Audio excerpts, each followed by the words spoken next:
केंद्र सरकार की अग्निपथ योजना का विरोध रुकने का नाम नहीं ले रहा। अग्निपथ के विरोध में सड़कों पर उतरा रालौद। नमस्कार, मैं हूं रश्मि पांडे और आप देख रहे हैं इंडिया प्लस न्यूज।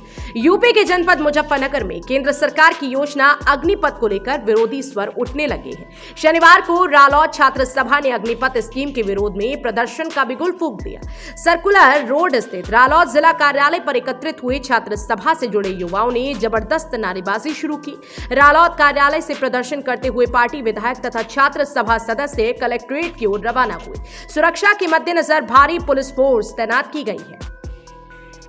रालौद अध्यक्ष जयंत सिंह बिश्नोई के आह्वान पर शनिवार को रालौद छात्र सभा तथा अन्य नेता सर्कुलर रोड स्थित कार्यालय पर एकत्रित हुए। सैकड़ों की संख्या में मौजूद रालौद छात्र सभा में शामिल युवाओं ने अग्निपथ स्कीम के विरोध में जबरदस्त नारेबाजी की।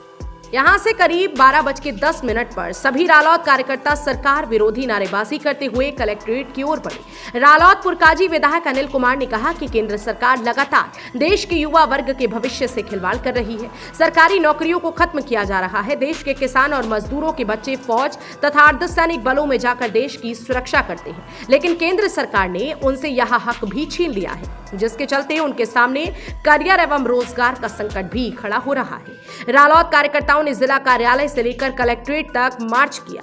इस दौरान सुरक्षा के मद्देनजर भारी पुलिस फोर्स तैनात रहा। कलेक्ट्रेट छावनी के रूप में तब्दील हो गया। रालौद विधायक अनिल कुमार, पूर्व मंत्री योगराज सिंह सहित सैकड़ों नेता तथा कार्यकर्ता शामिल रहे। बहरहाल आपका इस पूरी खबर को लेकर क्या कुछ कहना है, कमेंट में जरूर बताएं और ऐसी ही खबरों के लिए देखते रहें इंडिया प्लस न्यूज। मुजफ्फरनगर से इंडिया प्लस न्यूज के लिए संवाददाता तनवीर मलिक की रिपोर्ट। जी विधायक जी, आज जिलाधिकारी कार्यालय पहुंचे थे, काफी युवा थे आपके साथ में, क्या पूरा मामला था बताइए। आज युवाओं को लेकर ही हम सब लोग यहाँ अपनी पार्टी के जो राष्ट्रीय अध्यक्ष चौधरी जयंत जी, उनके निर्देश पर प्रदर्शन हुआ है। जो केंद्र सरकार के द्वारा जो अग्निपथ योजना लागू हुई है, उसके पूरे देश के अंदर विरोध हो रहा है।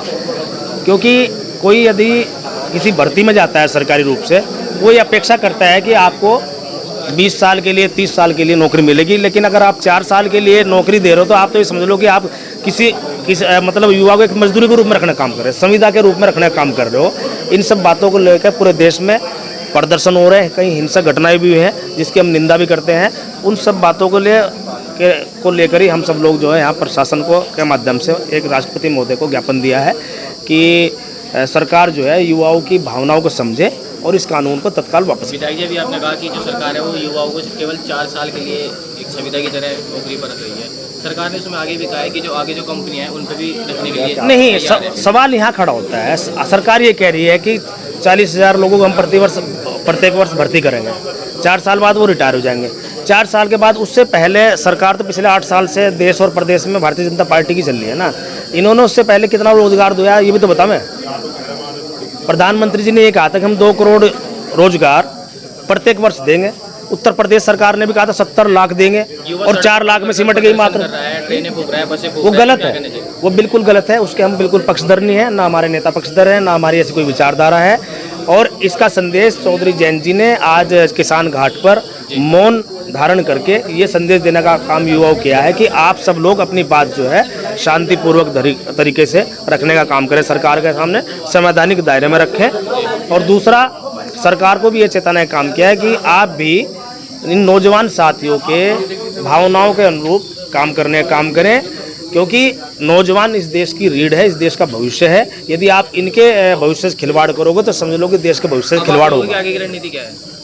हमारी आगे की रणनीति तो अध्यक्ष जी ने बताई है। यदि वापस नहीं होगा तो अगली रणनीति तय की जाएगी, लेकिन हमारा अनुरोध है आपके माध्यम से सरकार इसे वापस ले या इसमें संशोधन करे। विधायक जी, क्या आप इस मुद्दे को, आप गठबंधन से विधायक, क्या इस मुद्दे को आप विधानसभा में उठाओगे? यदि विधानसभा तक रुकेगा तो विधानसभा में उठागा, लोकसभा में उठागा, राज्यसभा में उठागा, हर जगह उठागा। किसानों की तरह ये भी दोबारा युवाओं के लिए भी आंदोलन करना पड़ेगा। देखो, युवाओं के सामने तो झुकना पड़ेगा ही। युवाओं की बनाई सरकार है, युवा ही नीचे डाल देंगे से, फिर नहीं तो। अजय जी, आज ज्ञापन देने के लिए पहुंचे थे युवाओं के साथ में, क्या पूरा मामला था बताइए। मैं अभी जो केंद्र सरकार ने अग्निपथ योजना जो सैनिकों के लिए 4 साल की जो नौकरी करी है सैनिकों की, उसके विरोध में आज युवाओं के साथ इकट्ठे होकर महामहिम राष्ट्रपति महोदय को, DM महोदय को उसका एक ज्ञापन दिया गया उसके विरोध में। जिस तरह से युवा सड़क पर उतरकर जो ट्रेन है वो फूक रहे हैं, बसों पर हमला हिंसा कर रहे हैं, हिंसा हिंसा। कर रहे हैं, क्या वो सही है? नहीं, हिंसा तो देखो, हिंसा तो कोई किसी चीज़ की रास्ता ही नहीं। हम तो गांधीवादी लोग हैं, हमारा तो वो पूरा अहिंसा में है। हमें दरअसल अपना विरोध करने का अधिकार है प्रजातंत्र में, तो अपना शांति से अपना विरोध प्रदर्शन करेंगे, जैसा कि आज राष्ट्रीय लोक दल ने किया। तो क्या मांग रखी आपने सरकार की? अभी हमने 4 मांगे रखी गई भाई। या तो ये इस 10 दिन के अंदर देश की सरकार कानून को वापस ले, नहीं तो इसके लिए हमें आंदोलन करने के लिए बाध्य होना पड़ेगा। नहीं, जनता जुटेगी अपना शांतिपूर्वक, जैसा प्रजातंत्र में आंदोलन किया जा, अपना विरोध प्रदर्शन करा जा, इसी तरीके से करेंगे। क्या कहना चाहेंगे, पहले जो किसान था वो सड़कों पर था और अब जवान जो है युवा हमारे देश का वो नहीं, ये तो सरकार की नीति और नियत दोनों बहुत खराब है। सरकार तो बस धार्मिक आधार पर लड़ा कर वोट लेना काम करती है, ना किसान के बारे में सोच रही, ना युवा के बारे में सोच रही, ना रोजगार के बारे में सोच रही। आम जनता क्या चाह रहा है भाई? रोटी कपड़ा और मकान और रोजगार। आगे का अब आगे निर्णय क्या रहेगा? आगे कुछ भी करेगा? आगे 3 तारीख में हमारी पार्टी के राष्ट्रीय अध्यक्ष जनपद मुजफ्फरनगर में आ रहे हैं। अगर 10 दिन के अंदर ये कानून वापस नहीं होता तो बड़ा आंदोलन चला जाएगा।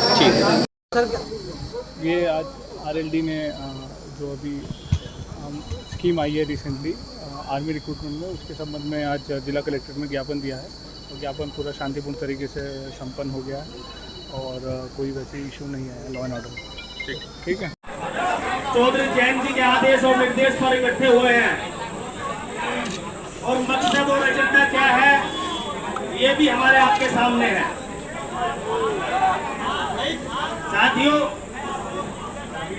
मैं 2-3 महापुरुषों के नाम लेना चाहूंगा, जैसे संविधान रचयिता डॉक्टर भीमराव अंबेडकर हो या किसान नेता चौधरी चरण सिंह जी हो या समाजवादी नेता लोहिया जी हो। इन्होंने हमेशा इस देश के गरीब लोगों के लिए लड़ाई लड़ने का काम किया है। इन्होंने हमेशा किसान की लड़ाई लड़ी, नौजवान की लड़ी, बेरोजगार की लड़ी, या ये कहे कि इस देश में जो 85% गरीब लोग रहते हैं उनकी लड़ाई लड़ने का काम इन लोगों ने किया। लेकिन साथियों,